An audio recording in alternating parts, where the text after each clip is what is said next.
Fellow Anguillians at home and abroad, greetings. Today, we celebrate Anguilla Day.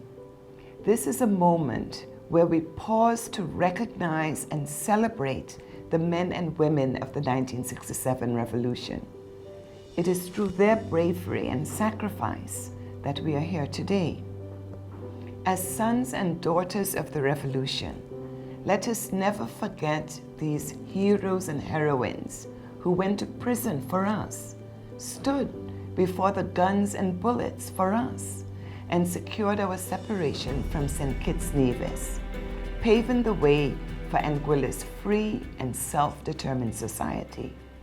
I urge us never to grow tired of hearing their stories of bravery and triumph. It is a constant reminder of how strong we are as a people and how blessed we are to call this little rock our home. In the early days after the revolution, life in Anguilla was a significant challenge. However, we had leaders who were committed to building an Anguilla where all our people would thrive and prosper, an Anguilla where all our children would benefit from equal opportunity, an Anguilla that was centered on love, unity, and respect. This was the vision of James Ronald Webster, father of our nation. Sadly, as the years went by, our leaders have strayed from this One Anguilla vision and have exploited and deepened the divide between our people. This has resulted in the erosion of the bonds between families and communities, fueled by the toxic political party culture that breeds envy, malice, and political victimization. Our children deserve better, and as leaders, we must set the example to rise above the politics of personality and return our focus back to the people of Anguilla, our most treasured and valuable resource.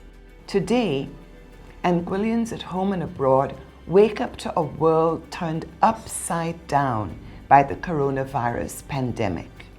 Our people are facing serious financial hardship, unable to pay rent and utilities, buy food, service their loans, or meet their basic needs even. Our entrepreneurs worry about the future of their businesses and their ability to remain open during the worst economic downturn in decades.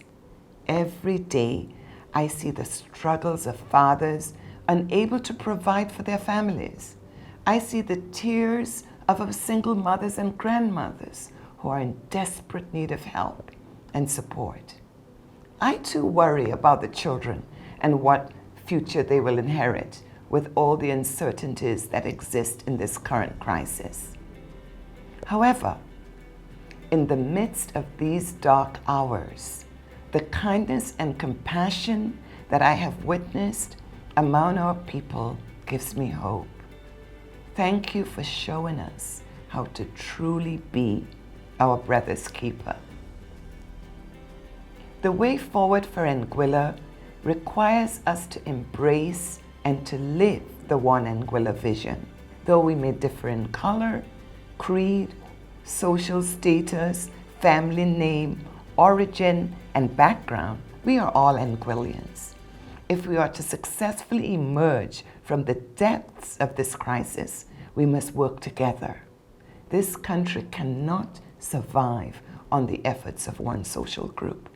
We need everyone to participate. We need everyone to contribute towards achieving a values-driven, economically secured, healthy, and educated future for all our people. This is the vision. When we make a conscious effort to see the potential in others, to lay aside our own prejudice, and put our country above our own selfish interests. Don't allow our differences, politicians, or political parties to divide us any longer. The time for unity is now. The months ahead will be challenging.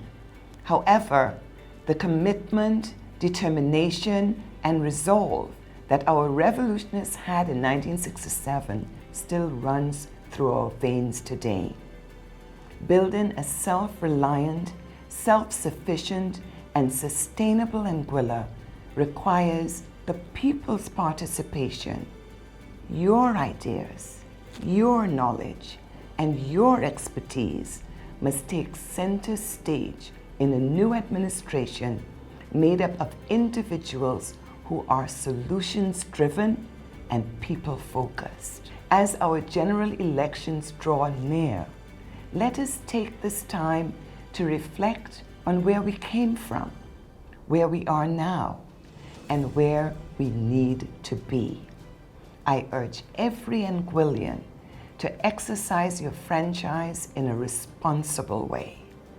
Our children are dependent on us to make the right choice, to elect men and women of good character, men and women who are competent, with a track record of sacrifice and service to the community, men and women who demonstrate loyalty to the people, not to a political party.